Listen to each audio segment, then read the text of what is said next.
Quite recently, President George Weah returned from the U.S. General Assembly. The message he took there was very impressive on behalf of the country. Right? Where you have more than 151 world leaders. He came back, and the message he took out to the General Assembly. How do you term that? Well, what was the message? You journalists, you keep the record. We have brought a message, except for the fact that he had some fake photos that you say he took with world leaders. You think that's a fake photo? I mean, as a good man, I say he had a professional dinner. We all know that at the end of the General Assembly, I attended it 3 times. I'm vice president then.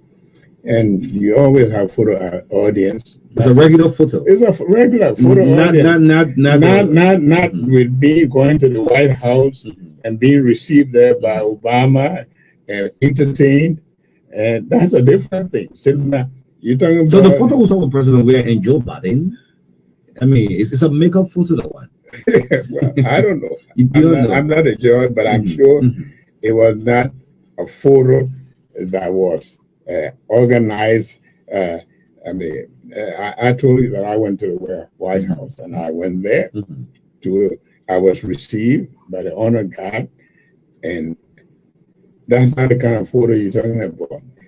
The general photo, the U.S. president, right after the speech, they have photo audience.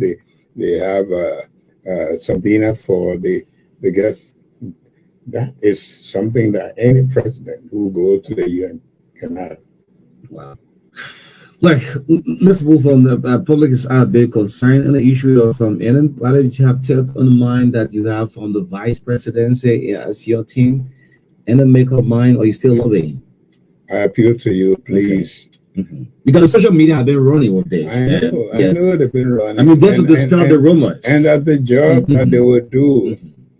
But that's the last thing on my mind. It will come, and it will come at the right time. At the rightful time. Are you worried about upcoming elections with all of the challenges? The National Elections Commission wants to introduce the biometric. I mean, something that we're not used to.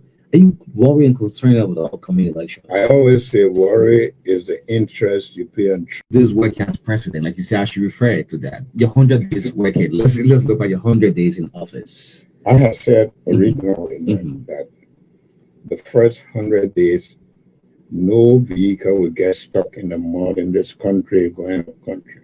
In the mud? I mean, part of the reason life is miserable country is access to possible. The food price is up because you can't get it there. So you're still sticking to this road thing. This government boasts of building roads, and you still with the same platform. So probably you're going to quit later. They pick it up. They misinterpreted it. They thought when I was talking about road, I was talking about Miami. Where you live in Miami? I was not talking about Miami. Okay, but you're the presidency are the same place. You're living the same state. Before the president moved there, we already had some good roads in the place there. Already in Miami. How did we connect? How did we connect Dupo Road? How did we connect GSA Road? She didn't do those things then. They were already there. So why did you refer to the president as viral medicine? I didn't refer to him. No, not you. The public referred to him as viral medicine. Because that's why he portrays himself. Viral medicine, you take it around, whether it is medicine to cure viral or medicine to spoil road. I don't know, but I may leave that with them. But one thing I know, first 100 days, we make sure that every part of this country is accessible, that people can move. Make sure, food shortage, the issue of food production is tied to people being able to move. There are things somewhere that should be getting elsewhere that can't get there. That this country, they felt in this Monrovia, making sure that our people, sanitation is tied to all of that. The health of the people, we make sure that all of these things, that the congestion on the road that discourages investors, we make sure that in the first 100 days, people will begin to see hope, to see a country being restored. Well, as an ambassador, you've been a peaceful man all your life. I just want you to give a peaceful message out to Liberian people in terms of saying no to violence. If President George will be removed, he should be at the ballot box. I believe in that 100% because this is the way to go. He hasn't helped us in time past. He's not going to help us now.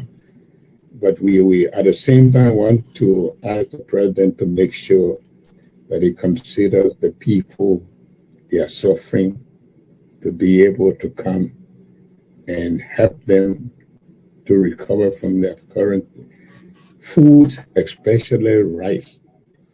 The president should know the history of this country. You cannot play with that. And that he should do everything possible to bring the people at ease. People have said Liberians are not going to get in the street to go fight for any politician, but essential commodity. The thing that take, and that's a right. It's not a privilege, it's their right. They're not asking you for the money, but they want to buy. Can't you make that possible? So we encourage our people not to go on strike to destroy anything. We already don't have anything. But we also want to appeal to the government to see the need to come to make sure that people are suffering.